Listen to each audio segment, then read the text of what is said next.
currently paused, shall we say, at Cartmel. Now, list of contests. Good race, fabulous day at Haydock Park, and this is for the fillies and mares over 6 furlongs without 3, 11, 12 and 13. And the field of 10. Gravity Flow heads the field at 2-1. William Haggis, he's had several winners this afternoon, all across the card. 7-2 for Bounce. Henry Candy, great day yesterday. Go on, go on, go on at 7-1. 8-1 for Toon, Sugar Free at 10s, along with Mystic Dawn. And then it's Mayfair Lady, 12s, 14s, Buying Trouble. Spring Fling, 14s, and Vina at 50-1. Back to you, Niall. 2-1 then, Gravity Flow, as the runners make their way down towards the 6 furlong start. William Haggis enjoying a fine Saturday afternoon. This daughter of Exceeding Excel is rated 99, and she enjoyed a really good season last year, Sam. Yeah, we've seen one daughter of Exceeding Excel this afternoon, and we've got a chance to see another one, a very potentially useful filly. Won 4 times last year, bounced off the fast ground, and Connections will be absolutely delighted that we seem to have missed some of the rain that is besetting Cartmel at the moment. There she is, going down. She'll come out of stall 9. Despite coming back from a break, she looked plenty fit enough for this seasonal reappearance. Yeah, she did. She looks a type of horse, I hope I'm not speaking out of turn, that would probably get herself ready, to be honest. She's, you know, not keen and sort of boiling over, but she just looks quite an active filly, if that's the right way to put it. But yeah, she looks to have plenty of scope for potential, looked really well turned out, and you'd imagine that she'll take a bit of beating here. She looks to have plenty of potential, and they've probably got a good line into this type of race as well, the Haggis team. Bounce is lightly raced 4-year-old, daughter of Bohemian Bounty, rated only 92, so a bit of work, unofficial figures, but that was a really good run at Nottingham. It was, and obviously the team have come into some real rude form in the last 48 hours as well. Excellent day at Goodwood yesterday, and a lot of the horses starting to thrive and bounce, and they got a filly here that ran really well in some competitive races last year, not least at Newmarket in the July meeting, and then was just a place behind Fortune last time. Fortune obviously tackles her again here, Buying Troubles in the race, Mystic Dawn and Spring Fling, another Candy horse. So yeah, it looks that Nottingham race has been well represented here. Yeah, Bounce is in stall 10, Fortune is over in stall 2, but they were closer together in the finish at Nottingham than they are at the start here. Absolutely, yeah. I mean, Fortune travelled very strongly in that Nottingham race, was just undone by a German raider down the near side rail. I wonder whether it could be a case of deja vu, with obviously Sugar Free in the race representing the same Connections that won the Nottingham race. And talking about deja vu, should we just keep it simple and go with Clive Cox and Adam Kirby? He's looking at a fine treble in the afternoon. If you've been out, they've won the Sandy Lane, they've won the Temple Stakes, and here they've got Go On, Go On, Go On, who's making her seasonal reappearance from stall 3. She's officially rated 97. Yeah, a lot of improvement last year came with Adam on board. I think he won 4 of his 6 starts on her. She's behind Priceless when we last saw her, and Thesme in that race as well. She wasn't disgraced on ground that was probably a bit too soft. She'd previously bounced off the fast ground at Bath when ridden aggressively back in the summer, and indeed at Windsor time before that as well. So filly very much on the upgrade from a team banging Nick at the moment. I think there's 4 or 5 winners in the last 24 hours, so they're going great guns, and you'd imagine that she'd make a bold bid as well here. Okay, Mystic Dawn's rated 98. Slightly disappointing last time? Yeah, I mean, that's grand to find, obviously, from that Nottingham run. We always excuse a filly, one poor effort, but that sort of came on the back of a modest start when she didn't get the best of starts at Newbury in the fillies trial.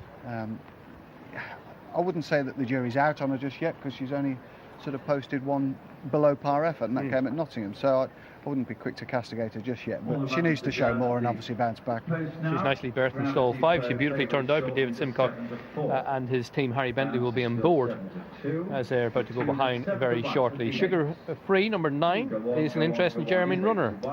Yeah, even though she's an Exceeding Excel, she copes with the ground very well, or copes with cutting the ground very well, and the stable obviously won that Nottingham race, similar event to this, ran 1 horse in this in the last 10 years as well, and that was Gracia Director in 2013, who finished 2nd. So they'd obviously have an angle into what filly was going to perform better at what track, and the fact that they've already had a 33-1 winner over here this year in a similar contest to this suggests that Sugar Free might well performed creditably at 12 to 1 here. On official ratings, Mayfair Lady would have a chance rated 100, but you normally think of her, you think of York, don't you? You do really. That seems to be her track. She's traditionally, or what we've seen so far historically, better in Yorkshire than Lancashire. Pontefract also a venue for her victories, and she was just a little bit dull and lacklustre at Newmarket last time, albeit behind Brando and Ornate, but I suppose she was a 16 to 1 chance that day, so not too much was expected, but I just wonder whether she's getting teed up for the Ebor Festival somewhere along the line. Okay, about to go behind and load up here. As they do so, Gravity Flow is now 7 to 4 favoured on her seasonal reappearance, rated 99 for Pat Cosgrove and William Haggis. Bounce 7 to 2 second in. At the price is what makes appeal. I'd take a small chance with Sugar Free. I mean, obviously the trainer's got a line into these races this year, and at 12 to 1 just makes a little bit of appeal. Could be that he's targeted this race for some time, having run a horse in it 4 years ago and finished second. So I'd take a small chance with Sugar Free, but it's more a watching race for me, I'd imagine. Buying Trouble, store number 14 with Andrew Mullen is the last one. That's it, lined up. They're off. They race 6 furlongs in front of them. Vina in green is a little bit slower than the others to get away from the gates. Gravity Flow towards the left. Dark blue jacket, yellow spots is up there early on. White jacket of Mayfair Lady on the right is Fortune in pink and red, shows good pace. Mystic Dawn just in behind those. One from the right is Go On, Go On, Go On. Vina has caught up with the others, has joined in with Bounce. They're ahead of Buying Trouble. At the moment, Sugar Free in black and yellow is perhaps the back marker, and the red colours of Spring Fling is with her. Grandstand side rail though, Gravity Flow is the leader as they come down to halfway. Fortune, Go On, Go On, Go On, and Mystic Dawn on the right, and Mayfair Lady continues to be up there in the white jacket. Spring Fling is making progress. Vina behind this. Bounce is on the left being ridden along. Buying Trouble is next. Gravity Flow is drifting into the centre of the course now, and Bounce on the extreme left in the blue and pink jacket is the leader. Buying Trouble in the pink colours though is with her. Fortune down the centre heads that group from Mystic Dawn, and Buying Trouble is now joining in with Bounce. Fortune down the centre of the course with Spring Fling racing towards the line now. Buying Trouble has got to the winning post in front to Bounce, Fortune and Spring Fling.